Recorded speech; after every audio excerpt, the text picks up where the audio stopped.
Let's get ready to rumble!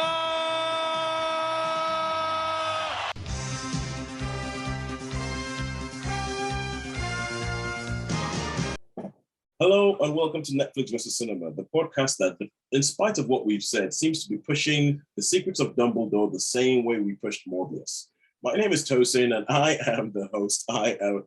Joining me as usual on the Isle of Wight is Sharon Bolland. Hello. And also joining us from London is Holly Nestle. Hi. Hello. Okay, cool. So, I've just said it there. So we didn't do this last week because reasons. We didn't make it to the cinema. There wasn't much on and everything like that. But we essentially, in the run up to the bank holiday, we didn't make it. And we were talking about how we're going to see The Secrets of Dumbledore, and Holly were like, "Oh, you have to see The Secrets of Dumbledore because then you see what's happening, even though it's not holding up the Harry Potter bit." And now we've come back. We have a bumper week. Sharon has seen almost everything she can, and we still haven't seen The Secrets of Dumbledore. What? Or Morbius if it's still on anyway. Morbius. Well, I think we've already decided Morbius is not happening. I think with me, I have essentially gone, no, I'm a terrible person, can't stand it, don't think it's going to be good. Sony don't know what they're doing, Jared Leto, and so I'm not seeing Morbius. So, and I know you still had some protestations of being a better person than I am, and you're like, oh, maybe, but I think, yeah, definitely it's not happening. And yeah, but The Secrets of Dumbledore, for some reason, we just seem to be avoiding seeing that. Now, so Holly, as the person who was the most enthusiastic, explain yourself. I haven't actually had a chance to go to the cinema because my cinema buddy has been on call for the last week and a half, but I kind of can't be bothered. I'm just at the moment not sure how much, and if I didn't make it in the cinema and I watched it when it was on Sky, I think I'd be okay with that. And that may be a damning confession for someone with no deal limitless pass. So you have a limitless pass. So unlike me, you don't have to worry about what the quality of what I see is and everything like that. Or I'm spending my £5. I'm going to make sure it comes back good. You have a limitless pass, and you can't be bothered to go to the cinema to see The Secrets of Dumbledore. Correct. That sounds like a case closed to me. It sounds like a case closed to me. I know Sharon. I know it's not necessarily your cup of tea. The whole Harry Potter world. In the past, I've gone because my cinema buddy at that time was very keen, and so I'd always go along. And go, yeah, I'll go. And this time, I did ask someone at work, saying, "Did you want to see it?" I mean, I don't mind going with you if you want to see it, because they were very big on Harry Potter. They were like, yeah, let's go. And then the day of the cinema was like, oh, do you really fancy going? I don't think I fancy it anymore. And so we just bailed on that particular day. It was like a half-hearted arrangement that, just didn't. Yeah, and as you, excuse me, as you might hear from my cough, I am not in the best of health at the moment, and so even though. During the bank holiday weekend, I was thinking, hang on a second, I'm going to be in London. I'm going to have family around. People can look after my child, and I could go to the cinema. This could happen. I could see more than a film a week. And then I just spent the whole weekend in bed. But even though when I was looking at my potential things I could watch, there was a week where there was only Secrets of Dumbledore. That was the only game in town. And then The Northman came out. And looking at those two films, one of them is getting kicked to the curb if I have a choice between The Northman and Secrets of Dumbledore. I'm sorry. And I was like, even The Lost City came out, and I was like, yeah, one of these is going to get my attention way above Secrets of Dumbledore. And so it's, I think it might go the way of Morbius. It might go the way of Morbius. The only difference is that, so the previous Sony superhero movies before Morbius were Venom and Venom Let There Be Carnage. And those are two films that I still haven't seen. Even though I've had chances, they've shown up on Sky Cinema, they said, ooh, watch me! And I've looked at it and gone, just no. Just so I might never see Morbius. But anyway, and I think we've said that name enough times for something that we are resolutely avoiding. But in cinemas this week, we've had a sort of weird delineation where, Sharon, you've decided you will go to cinemas, and Holly and I have decided we will stay at home. Well, I say decided. I mean, it was kind of decided for me. So in cinemas this week, what did you see? I have seen three, the big three. I have seen The Northman, Mm, I have seen The Lost City, and mm. Operation Mincemeat. Good stuff, good stuff, good stuff. I like the sound of this. And at home, Holly, what have you seen? I have seen Anatomy of a Scandal, Topical? Pieces of Her, Seen it? something else I think I can't remember. No problem. Cool. That opens up the door for me. So, so I have seen, in addition to Pieces of Her, which I've seen that this is on Netflix, I have seen the Dropout on Disney Plus, which I was speaking to you guys about the last time we recorded, and I was talking about how I loved it 7 episodes in, and there was no way they could destroy this thing in an 8th episode. I won't spoil it until we do review it. So let's kick off first with cinema, as is our wont. And let us kick off with The Northman. Now, Sharon, you saw this. Is there any... okay, this is a rumor in my head alone, but that something to do with Alexander Skarsgård with his top off and having absolutely, I don't know, by my count, looked like 12 abs with a sort of topographical survey at the bottom of them going on. Might have had something to do with you watching this. Any rumor to that? Any truth to that rumor? There is some truth in that rumor, yes. So tell us about The Northman. Yeah, and ironically, I think I first noticed Alexander Skarsgård, as most women did who had a pulse in the 1990s, was in True Blood, and he played Eric Northman, a Viking. Yep. Cool. So it comes, not a full circle because he's got a long career still ahead of him, but yes, it's sort of that has sort of joined up those two elements. But yes, Northman stars principally Alexander Skarsgård and a number of other people who I recognised after the film had ended when I read their names in the credits. I was like, you were in it? Who are you? So a few of them I was like, oh, you look a bit familiar, but I can't place you. And then I thought, okay, don't sort of stress on that when you're watching the film. Get over that, just watch the film and then look at the credits. And half the people I would not have said that was them at all. Anyway, so Alexander Skarsgård, he is at the beginning of the film. He is living. He's a child. So it's played by a child actor. His character is a child, and he's living with his mum, played by Nicole Kidman, and his dad, played by Ethan Hawke, who I didn't recognise at all. And something hideous happens, and he ends up being sort of cast out on his own. And as he starts his life on his own, he swears 3 things: that he is going to get his vengeance, he is going to rescue his mother, and he is going to kill the bad guy. And he grows up. I will avenge you, father. I will save you, mother. I will kill you, full fear. Exactly. It's all over. It's all over the trailer. That's like the refrain in the trailer. That's cool. And so so his father gets killed, and by his uncle. And from that, you may surmise that the film is basically a Shakespeare play. And so when I was watching it, and some of the names, when they would be mentioned, and the way they'd say them, I was thinking, this is a Shakespeare play, a very well-known Shakespeare play.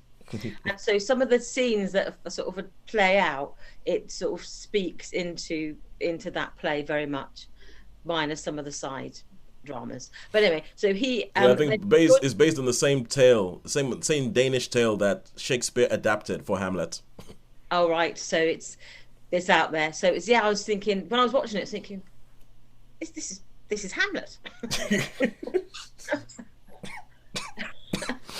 Dead father, mum sort of a bit lustful after the uncle, and then a little bit lustful towards her son. I was like, Hamlet. But that makes sense if it's all there. So then pretty girlfriend who goes a bit mad, Hamlet.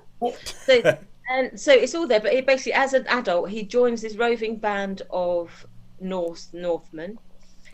Viking raiders, and he becomes a berserker.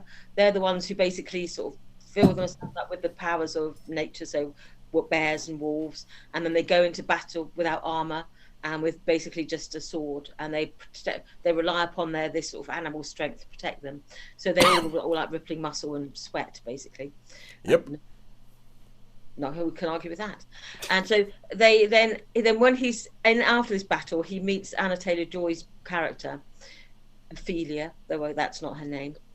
And he then sees that when he hears them talking, the leader of their band is saying how different slaves are going to be sold off to different warlords, and one of the particular warlords who's going to have this band of slaves is his uncle, that he has sworn vengeance against. So he decides, I am going to go to my uncle, who happens to be in Iceland, and so he disguises himself as a slave and then gets taken off to Iceland, and then mayhem ensues, and there's blood, there's violence, there's weird things, and it all comes to a Shakespearean end. I won't give you any more details than that, and I'll give it. I think it was entertaining. The cast did their thing well.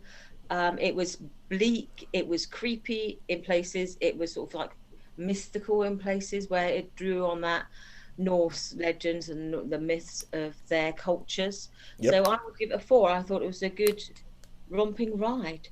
But yeah, you have to have a bit of a strong stomach because some of the violence is a little bit gory. Yeah, it's because the trailer does that whole thing where it shows you some action sequences and it cuts just before the bit where you're going, there's no way that doesn't end up in a big pile of blood. Yeah. And although some of the filming, because there's one particular shot that follows the Alexander Skarsgård character as he goes over a wall and launches himself and you're like thinking that, okay, technically speaking, okay, I'm taking up your time now, shut up.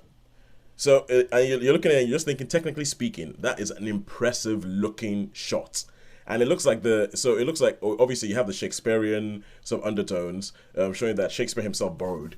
So it's like you have all those things, but at the same time, it does seem as if this is, if you were going to sort of lump it in with Shakespeare, it seems to be probably the most action-packed Shakespeare that you would have seen for a while.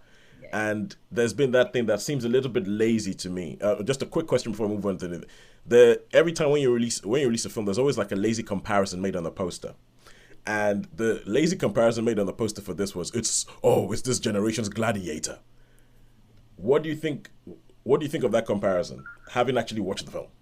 I think it's a bit of a lazy one because it is like a lone man seeking vengeance for the wrongs done to him. But apart from that, I had nothing in common. Okay. So it was like, it's like a vengeance story, but then you could cite any vengeance stories because there's dozens of them out there. I was thinking most Westerns are based on vengeance stories. It's The Searchers, but it is clearly not. So, I think that's a little bit lazy. Okay. You compare it to sort of TV's The Vikings in some ways, obviously because it has a lot of the whole aggrandizing the whole Viking North myth type thing that, these are all strong, strapping chaps. Mm-hmm. And, what woman wouldn't want to be captured by one of those? Oh, good Lord. So it has that element. But I think but on the whole, I would say, it's a good old, if you don't mind violence and gore and some sort of murky lighting sometimes where you're going, what's going on? But apart from that... Okay. All right. I keep doing this. I'm the one who's trying to give us 5 minutes, and I'm the one who keeps asking questions. Okay, yes or no thing. Whole bunch of men walking around with naked torsos. Any similarities to 300? Yes or no? No. Cool. Good. Moving on. And now we move away from cinema. To our home watching stuff. And I think that there's only really one place to start, and I think that's Anatomy of a Scandal. I think Anatomy of the Scandal is the only place that we can start this week because this is Rupert Friend and Sienna Miller on TV doing... So Holly, you've seen this, but from what I can understand from the blurb that's been said about this, is Rupert Friend, Sienna Miller playing some rich Tory couple. He's an MP, and there's a scandal that comes up because it turns out that he's been having an affair with one of his aides, but then it turns out to be a little bit more than that. But that is the synopsis that I have. Take it away, please. That is correct. So in the beginning, you have sort of three key characters that's woven around. There's Sienna Miller, who is the attractive Oxford graduate wife of Rupert Friend, the MP, and at the same time a barrister, whom you're aware of and who is clearly just a very good barrister. It rapidly becomes apparent that Rupert Friend's character is very, very pally with the Prime Minister, mm-hmm. who might feel like a vaguely familiar sort of character. And they had been at Oxford together and members of a rather raucous club full of rich, young men who caused, chaos and mayhem and destroyed things and didn't behave in a terribly nice fashion, which I don't know why that might sound familiar That again. doesn't sound like reality at all. Doesn't. Really far too ridiculous and far too foolish. But you get various clips back to all of their times at Oxford, which is where Sienna Miller had met Rupert Friend as well. And it sort of begins with the crashing arrival into their house one night of the Prime Minister's press fixer, saying, this is all coming out. You're going to have to, fess up. Basically, this is hitting the press. You've got to tell your children. You've got to be ready for this. In the middle of the night, and it rapidly, comes out that yes, he's been having an affair, and that it's all a consensual affair with a much younger 23-year-old aide, played by Naomi Scott, and they literally say, there's nothing more to it, is there? And he says, no, there isn't. And then a prosecution ensues because an encounter, I don't think I'm giving anything away here, an encounter that he claims he believed was consensual. Naomi Scott claims she didn't believe was consensual. And it features the trial heavily, and it features various flashbacks to their time at Oxford, who they were, how they'd reached that point, and twists and turns ensue. I really liked it, I have to say. It was I'm trying to think who plays the barrister. You will remember her Mitchell name. Dockery. Yes, thank you. Mitchell Dockery of Downton Abbey fame. Yes. All I can ever say is Downton Abbey and Lady Mary, but I've never seen Downton Abbey, so why I remember that, who knows? And she was superb as the barrister, who's clearly had a difficult, interesting life as well, and her cases are all fascinating. Yeah, even me say something on Mitchell Dockery. I mean, she's somebody who I've never seen Downton Abbey, but obviously that's what she's most famously associated with. But everything else I've seen her in, I've just thought, oh my God, she's amazing. She was in a TV show called Good Behavior, and she's great in it. She's in a film called The Gentleman, and I've only seen clips of her in it, and I just think, oh my God, she's great. It makes me actually want to watch Downton, because I'm like, there's no way that's what she was doing in Downton. There's absolutely no way. I keep thinking the same. So it's must watch it because she's good, and everyone else is around. Yeah. So I'll let you know if that actually happens at some point. So yeah, I thought it was really, really good. It's I'd say couldn't possibly have any bearing on reality at all right now. No feelings of current affairs at least. Sorry, carry on. It keeps you. You see some things coming, you see other things not coming. It's a really good watch. I really liked it. I'm going to give it a 4.5. Oh, I've heard the term propulsive used, as in it just keeps going, and next thing you know, you've watched the next episode, you watch the next episode, you watch the next episode. There's only 6 of them, right? Yeah. And they're short, relatively speaking. When one's used to the sort of epic hour-long thing, these are 40 minutes, I think. Oh, sweet. So Sweet. It has got pace to it, and you can just sit yourself down and watch all of it in one go. And it is. I couldn't stop. I had to get to the end. There was no two ways about it. Got to find out what happens. So obviously apart from the fact that it would tickle me endlessly if the scandal about this was like, the Prime Minister's press office shows up and goes, all right, there was a birthday party. You were there. This is what's going it would tickle me endlessly if that was the actual scandal. But apart from that, obviously this is a post Me Too show, because you have all these shows that are beginning to try and what's the word I'm looking for? They reckon. They begin to reckon with the whole idea of this is what this sort of things happens, and these things happen, and this person thinks it was totally consensual. Someone is like, no, that's not what consent looks like. And some shows are a bit more heavy-handed than others. How do you think that this does in tackling those issues? I think it handles it very well, because it looks at it both from a personal perspective, Yep, and a legal perspective, and asks the questions of, could you reasonably have been seen to believe yes or no? I could, what is, and it looks at it in all sorts of ways, but what can you understand? What is acceptable behaviour, and what isn't? And it's obviously,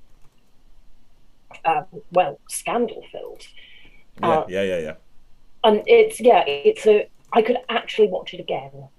And I watched it again already. I rewatch things all the time, but this feels like something I could actually settle down with when I'm off and rewatch and see if there are things that I didn't see. Well, with a notebook and go. All right, cool. So yeah, if that happens, Exactly. that's a good point. Yeah.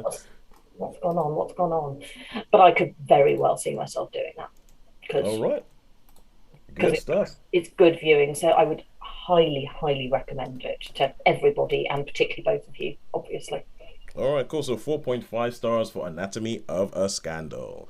And now we go back to cinema. What else does cinema have for us? What else does it have? And I think I'm going to go with The Lost City.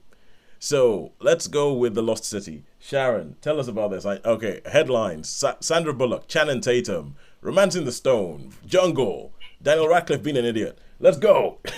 I was going to say, the film it reminded me most of was Romancing the Stone. So I'm glad it wasn't just me who picked that one up. Basically... Oh, no, that from the trailer, you look at that and you go, yeah, that's what they're trying to do. Yeah, the trailer's it's been all over the place. Unlike the other two films I've seen, I never saw the trailer for Northman at the cinema, and I've only saw one trailer for the other film out in the cinema, Operation Mincemeat, but this one was all over the place. So obviously, bigger marketing budget. Anyway, so Lost City is a romantic novelist. Sandra Bullock is on her 25th novel with the same sort of hero and heroine, where they go on these adventures, and the cover art is always, they're like these saucy adventures where all the sort of discovering lost treasures is interspersed with, quite erotic writing of a certain type, what we say. It looks a bit Mills and Boone. It's a bit of the Mills and Boone historicals, but ramped up to 10. And sort of, in the 90s, I sort of read a couple of those, and I was like, this is a bit just too saucy for me. So it's just they're of a type. Shades of Mills and Boone. Yes, I think Mills and Boone, is more. Well, yes, they are. Well, they did go through a phase of being extremely erotic, and they've really toned down a bit more recent years. But it's of that ilk of the bodice ripper, the adventurous bodice ripper, where they don't just sort of like man, boy meets girl, and then they fall in love. This is like you go and discover a lost kingdom of the Incas or something. And so basically, she's in a bit of a lull. She's in her personal life. She's in a bit of a lull. She's been widowed, and her husband was basically her inspiration. He was her hero. He was a real archaeologist. He was a real, genius investigating this particular civilization, and he was her inspiration. So when he died, she lost her sort of like oomph. So this latest novels have been a bit of a slog for her to produce, and she's been said, right, you need to go on this book tour to promote it. And Channing Tatum's character is her cover model. Like in the 80s, or some authors had the same cover model on all of their books. I was thinking of a writer called Joanna Lindsay. She always had Fabio on all of her books. Oh, him. Blonde guy, and he was always in a certain way with his open shirt blowing in. Everything was like blowing in the wind. Fabio, I remember that. He was inspired by this. He's like wearing this white ruffly shirt with a long blonde wig, and he inhabits this character because it's like, that's the way he says it. you know, these books give such joy to the women who read these books. Who are we to take that away from them by diminishing it or by making fun of it, you know?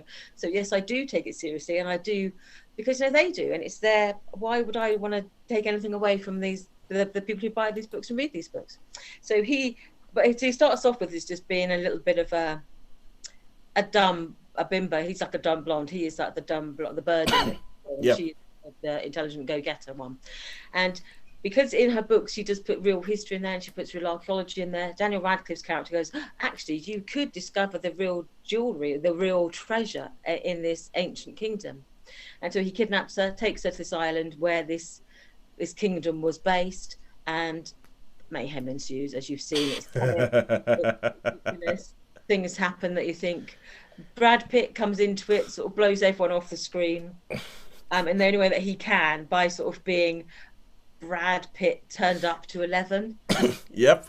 The long hair, and a few times he sort of goes like that with his hair, and you know, so he's completely mocking himself. So it's one of those ripping yarns type adventures where improbable things happen to improbable people, and there's a few visual jokes throughout it. She's been told that she has to really sell her book, and she's got to present this character, and they put her in like this sequined sort of like jumpsuit effectively. And so she's sort of hiking through the jungle, climbing up cliffs in high heels and this sort of sequined jumpsuit. And so it becomes a bit of like I'm not sure it would hold up to all of that. So yeah, there's a few visual gags, and the fact that, you know, he is the damsel in nearly all of the scenarios, and she is the one who rescues him. So there's that little bit of role reversal. But yes, it's a ripping yarn. It's fun. We had some I went with a friend. We had some laugh out loud moments in it. There's a few bits where we looked at each other and went, "That wasn't going to happen." Yeah. So there was enough in it to be entertaining. I don't think it was ever going to be any more than a 3, to be honest with you. But it was a good 3. It was entertaining. It did what it said on the tin. It did what it did well. I mean, it was never going to be anything more than just a ripping yarn and a bit of fun. And that's exactly what it was. So, yeah, I would say, enjoyable, fun, funny, daft, lots to like. But yeah, it's a solid 3. Okay, so I know that you have said 3. I know you've said 3, but everything you said in your head, everything that you have just said, I have translated down to a 4 in my head, because I think like with films like this, when I saw this film, and you see the first poster and you're like, more, because it's the kind of film that it's so easy to get wrong.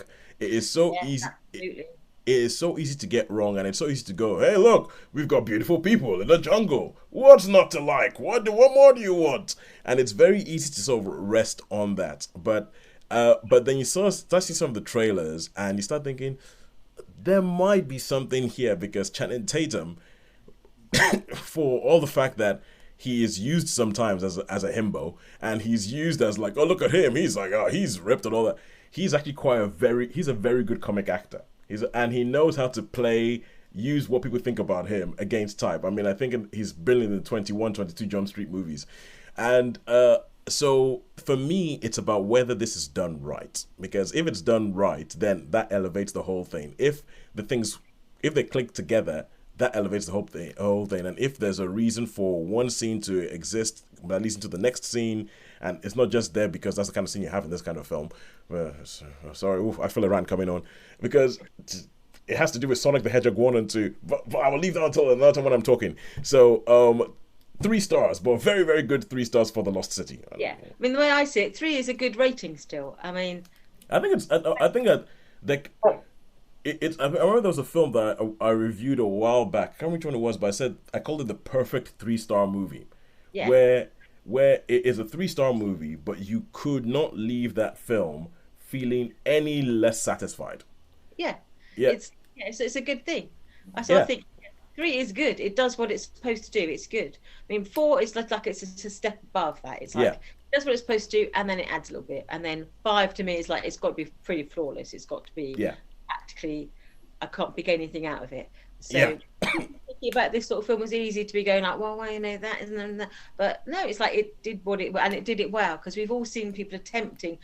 for me, sometimes this sort of humor can be a bit broad, Yes, and especially forced. when you've got things like when they've got leeches attached to different parts of a person's body. Yeah, You're yeah, going yeah. to get some of that humor is going to be, but there were some genuinely funny moments. But I was laughing, sort of going like that. Oh, that's a little bit. Oh, no. And then, but then, so for me, it's a bit broad. But that's just my prudish inner self All coming out. right. Oh, cool, good stuff. And now we are going to go back to Netflix and Friends, and we are going to talk about the Dropout. We're going to talk about this is the Dropout on Disney Plus. But I'm going to set this timer going, and then I'm going to steal time from myself to do my Sonic the Hedgehog rant. So. So, Sonic the Hedgehog 2, the last time we were on here, I reviewed Sonic the Hedgehog 2, and I said that it was a disappointment, and it was the film that you worried that Sonic the Hedgehog 1 was going to be, and Sonic the Hedgehog 1 ended up being a really good one. Now, over one of the past weekends, I actually watched Sonic the Hedgehog 1 again, and I was like, no, this is a good film. This is a brilliant film. And the second one does fall down then. So if anybody was thinking that I was just being a bit of a sour person because I was watching Sonic the Hedgehog 1 again beside an 8-year-old who had watched Sonic the Hedgehog 2 and had loved it and I thought it was brilliant and everything. And I was watching Sonic the Hedgehog 1 going, no, this is just a vastly superior film to the second one. So just thought I'd say that. Just thought I'd say I could go more into it, but no, I've already taken enough time from the Dropout, which I shall start off by saying I'm giving 5 stars. So it is, yeah. Honestly, the Dropout is a brilliant TV show. I cannot find much to fault. Actually, no, honestly, I can't find anything to fault in this show. Because it is based on the story of Elizabeth Holmes, who founded a company called Theranos. And she was in Stanford University in the States. And the show is called The Dropout because she dropped out of Stanford University after her first year at the age of 19 because she had this idea for a company.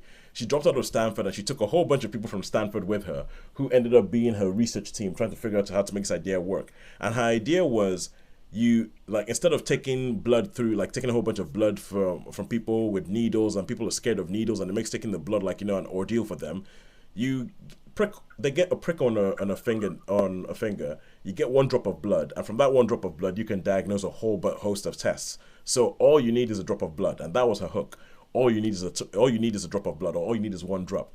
And it's all about how she builds up this company and how they build up this big, massive company. It gets to the point where she is valued at $9 billion.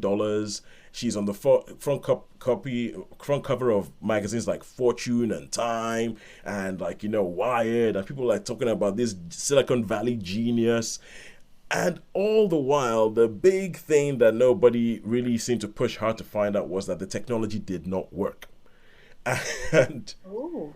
yeah, the technology did not work. The technology never worked. And it's all about, it follows her. So she's played by Amanda Seyfried, who has never been better. This is essentially, you're talking about Michelle Dockery, Holly, and we're saying about how you meet you. I've got to go see what she was like in, Downton, because everything I've seen is totally different from what I imagined she was like in Downton. And Amanda Seyfried, she's so good in this that it makes you go back and look at her filmography and wonder, where has this been hiding the whole time? Seriously, where has this been? I have never seen you do anything like this. I thought that you were essentially, if there was a film, you were the pretty one who was supposed to stand up there and be the pretty one, and then the film ends and you were the pretty one and we've forgotten about you. But in this, she is so good. When especially when it goes to the whole idea of this Elizabeth Holmes character, what drives her? What drives her when she's a young person? What drives her to actually want to set up this company? What drives her? Because she just has this thing. She's like, when they ask her what you want to be, she's like, I want to be I want to be rich. I want to be rich. That's the whole thing. And you can feel even when she goes to university, you can feel the impatience of this character to want to come up with a big idea quickly because, I'm running out of time. Oh, Steve Jobs, by the time he was this, he was that. Oh, Bill Gates, by the time he was this is what he'd achieved. I haven't achieved anything. I need to achieve something quick. And it goes into that. It goes into the relationship she has with a guy called Sunny Balwani, who is about 20 years older than her, who she meets when she's 19, and how that ends up feeding into the company. And the bit I think it really, really excels in is when it goes into how this whole thing went so wrong so spectacularly, and all the steps that they took towards this thing going wrong so spectacularly, that as you're watching it, in the moment as they're making that decision, you can see how that makes sense to them. You can see how that makes sense. You can see how it's like, yeah, we should do this. Yeah, why should we do? We should do this. And then couple of episodes later, you're like, whoa, what the heck is going on? And I think it does a really good job of exploring what she did, the effect it had for women in Silicon Valley, the effect it had for medical startups, the why all these people believed her, all the different people it hoodwinked, and there's a scene at the end where her lawyer is walking behind her out of the office and is just trying to make her see the enormity of what's going on and what has happened, what she's done. And there is the way Anna Seyfried plays that there's a bit of a disconnect where she doesn't quite relate to people the way most people do. So whether it's her being a bit on the spectrum or something like that, she doesn't quite. But I think the way Amanda Seyfried plays a really interesting character. There's definitely villainous things. There's definitely villainous things that she did and that she got up to. But at the same time, there's also kind of like, but it's still a human being. And I love the approach this show takes, and I would totally recommend it. I think because there's quite a few different shows. Like, I know there's Inventing Anna on Netflix, which I have issues with, but I'm on the final episode of that. But there's quite a few different shows that are going into this whole modern capitalism thing. It all went wrong. How did this go wrong? And the Dropout, as far as I'm concerned, is head and shoulders above all of them. For examining the culture, how does this happen? How do you get people to stake their credibility on somebody who's just not credible? And it's 5 stars for the Dropout. I can not recommend it highly enough. Even the thing of Amanda Seyfried, even what she does with her voice, she does this really interesting thing with her voice, which has to do with a woman being around a group of men, and you get to see the evolution of that and how that comes, and it's just kind of like the thing is, even though this woman did bad things, it made me think, oh, good Lord, women have it hard in the corporate world. But let's move back to cinema. Unless you guys have any questions that I will try and answer the yes or no thing. Unless you have any questions about the Dropout. All right, cool. No questions. Nope. In that case, we shall move on to Operation Mincemeat. Okay, right. Operation Mincemeat is a film. It's based on true events. This is set in 1943, and where basically the Allies are looking to start a second front by basically taking the war back to Europe. And the most obvious place to launch a new assault is from Sicily. An earlier raid on Dieppe had been a disaster. It'd been poorly planned, poorly executed, and then it was costly. And so they don't want to make the same mistakes again. So they know that Sicily's going to, and the Germans will believe that Sicily is the most obvious place. So they start this counterintelligence battle, basically, to deflect attention away from Sicily and say, we are going to launch an invasion on Greece, but it's trying to get the Germans to believe it.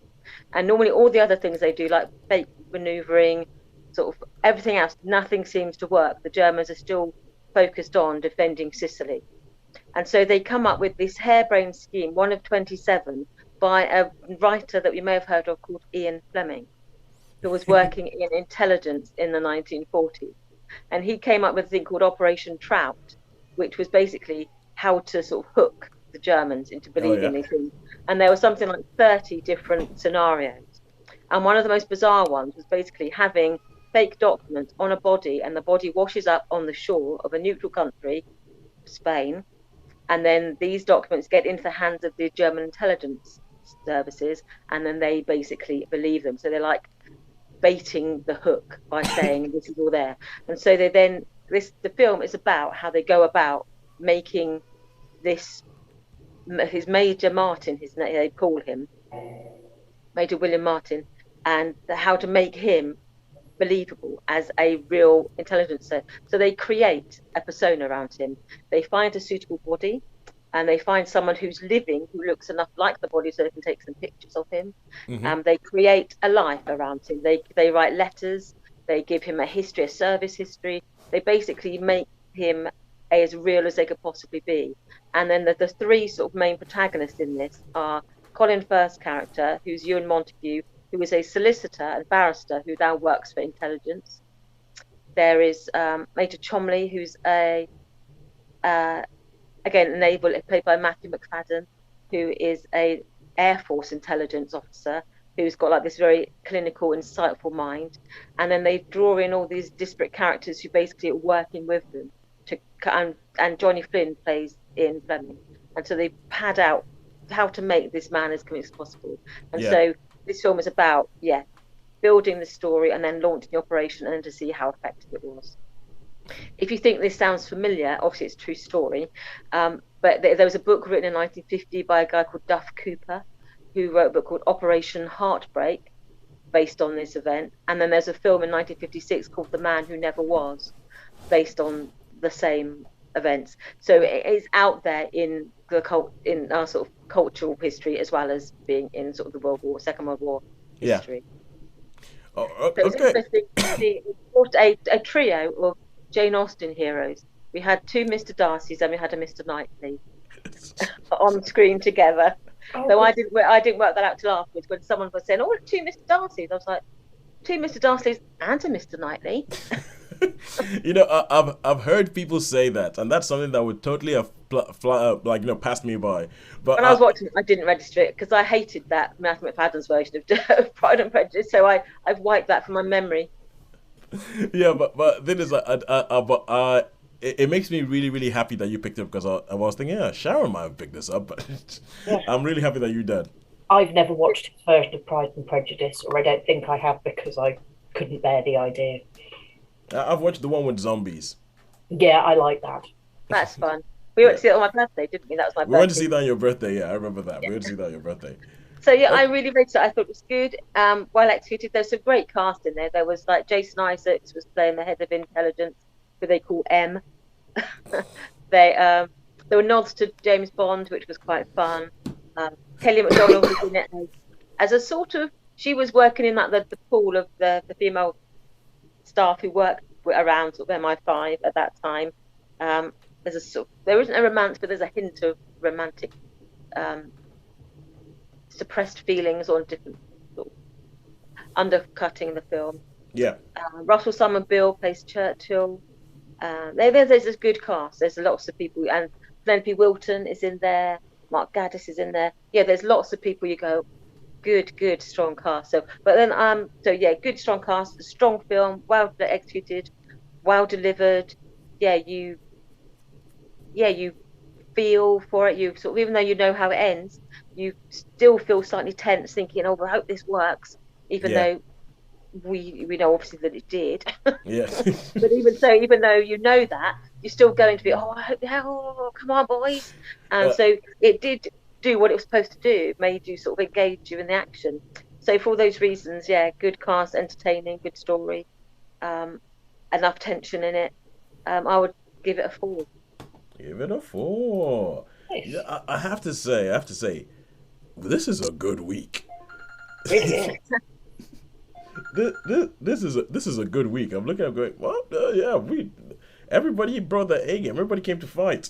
So, which means that there's only one way we can go with this, and that's downhill, with Pieces of Her on Netflix. So, Pieces of Her, Netflix. I've seen this, but seeing as I can't say 2 sentences without coughing, Holly, tell us, Pieces of Her, what's that all about? It begins in I'm going to say, relatively small town in the States. No idea where. Yeah, in the States. Definitely not shot in Australia whatsoever. No, this is definitely the States. Absolutely not shot in Australia, and not whatsoever. Almost entirely Australian. No, they're not Australian. No, they're all American. It's all American. Not a thing. And there is a young woman who is some sort of police officer, except not actually a police officer. Insofar as I thought, it was slightly bizarre. It's kind of like a police support officer. Yeah. So it has a uniform, but goes and makes and fields phone calls for the police, but doesn't have a gun and doesn't have any authority that police would have. And she is living at home. She's moved back home with her mother, played by Toni Collette. Mm-hmm. And their relationship is clearly a bit tense. It becomes apparent that she had moved back specifically. She'd moved specifically back. It hadn't been a sort of random thing. and they go out for lunch, a meal, and somebody with a gun spots the daughter, and he's trying to steal things or. Yeah, it's like there's essentially they go for a lunch somewhere. There's somebody there with a gun who's a bit of a shooter, who is not targeting them but targeting somebody else in the cafe. But then spots the daughter in a police outfit, and after shooting these other people, he's kind of like essentially looks like he's trying to commit suicide by cop, where he's essentially telling the cop to get up and everything, and she doesn't get up. She doesn't get up because she isn't a cop. She just happens to have a uniform that looks a bit like a cop. And then you want to go ahead. So the Toni Collette is dreadfully worried for her daughter. Stands up with the guy has a knife, doesn't he? He has a knife, yes. So she stands up to confront him, and in doing so, I'm fairly sure this is okay to say, the knife goes right through her hand in a very unpleasant fashion while she stops the guy. Yeah. And this is therefore all over the place. People have obviously got their cameras out and their camera phones out, and their becomes a media sensation. So suddenly they've got the press on the doorstep, or the front yard, and it's all clearly very, very fraught. There are a number of sort of men around. One is Toni Collette's ex-husband, whom she's clearly got a good relationship with, who is her daughter's stepfather, and they're clearly very close, and another long-standing male friend. And it just progressively becomes apparent that there is more to Toni Collette's life than her daughter had any idea about, and she goes off to try to find pieces of her mother. It's based upon a book by Karen Slaughter, whom I am generally very fond of. She does a good bloody murder mystery. This is slightly away from her tried and tested mechanism, but I really liked it. What were your thoughts, Tosin? Well, to begin with, I just found it really, really, really disconcerting that this was obviously shot in Australia, but they kept trying to tell you it was America. I was looking at it, that doesn't look like America. That looks like Australia. Stop trying to tell me it's America. And it probably took me about 4 episodes to get over that and go, because Bella Heathcote, who plays the daughter, I looked at her and I went, there's something up with her accent. She sounds like she's probably an Australian doing an American accent. I looked it up. Oh my God, she is Australian. And so that kept taking me out of it. And so as the central mystery unfolds and you start finding out more and more about this whole pieces of her thing and what it is that her mother actually came and why it is that being on the news in such a big way is such a problem, and why it means that all these weird things keep happening in their lives. There were bits of it that I liked, and there were bits of this central mystery that I found wanting. I found, sorry, we might have a little bit longer because the two of us are talking about this, but I found a little bit wanting, because I was kind of like, okay, was that but come on, there had to be more to it than that. Is that how you're gonna, but why would you do that? And why are you so stupid? I'm sorry.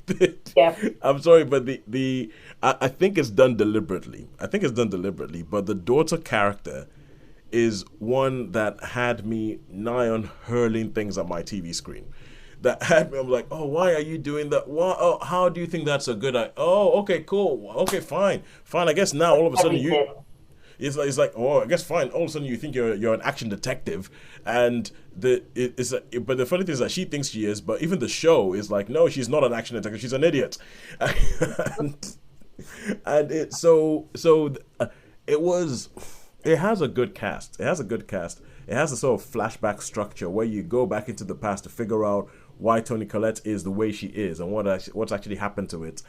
And at the end of the day, I'm just not sure that there was enough substance to it to justify this whole endeavor, quite frankly. I think, and I feel like the thing that they set up, the thing they set up at the beginning, in the when they're having lunch, and then the guy comes in with a gun and Tony Collette stops him. The thing they set up there, you're like, ooh, what's going on? And then when you actually get the denouement, so to say, of the explanation of all that kind of stuff, I'm kind of like,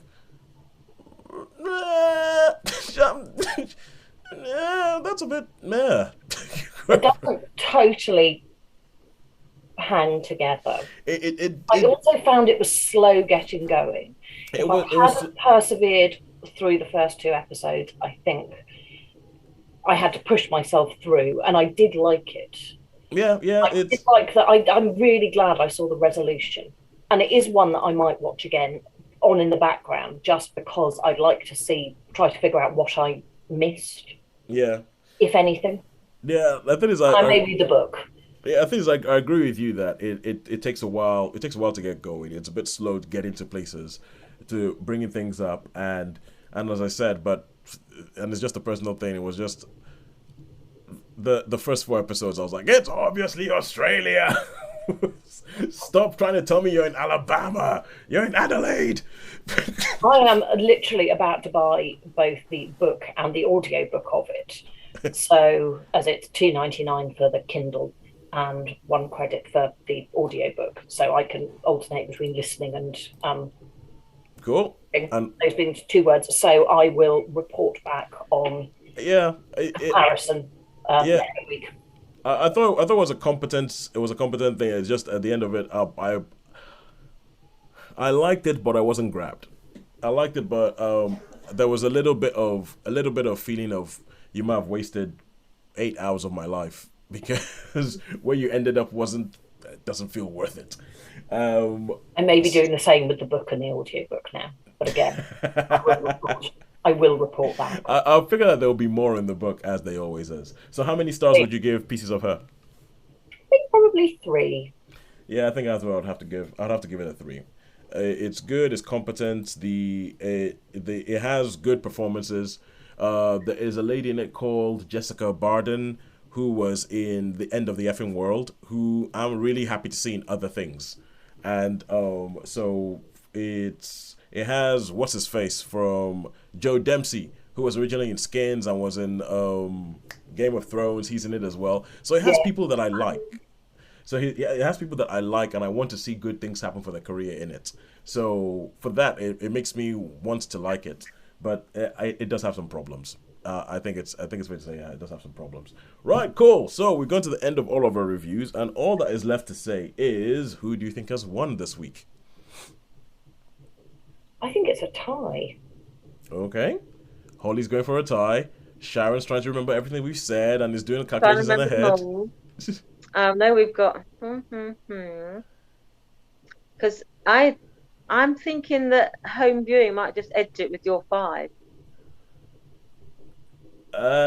You would be right. Home viewing did edge it, not just with my 5, but also with Holly's 0.5.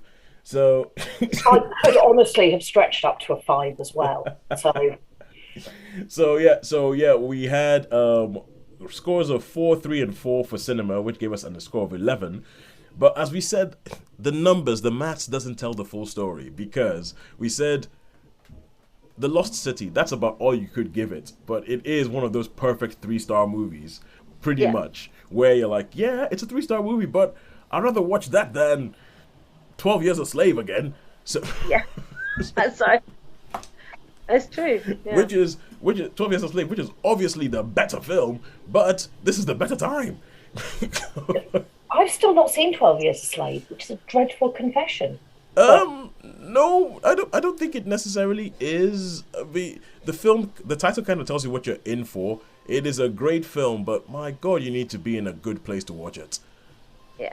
You need to be in a good place to watch that film. I'll save it for another day. Yeah, and I don't know what mood it is that I would say you have to be in to watch it, but You have to be in a good place because it will certainly. You'd have to be in a good place. You have to be in a good place. If you're feeling fragile about anything, that's not the film to watch. If you're feeling fragile, please do not put that film on. If you're feeling, this is my public service announcement. If you're feeling fragile or in any way unhappy about anything in your life, do not watch that film. Please. Duly noted. All right, cool. So until next week, when we shall ignore the secrets of Dumbledore again. Until next week, it is a goodbye from me. Goodbye from me. And goodbye from me. Yeah, we're off to go and try and figure out how to fix Sharon's computer. Yeah.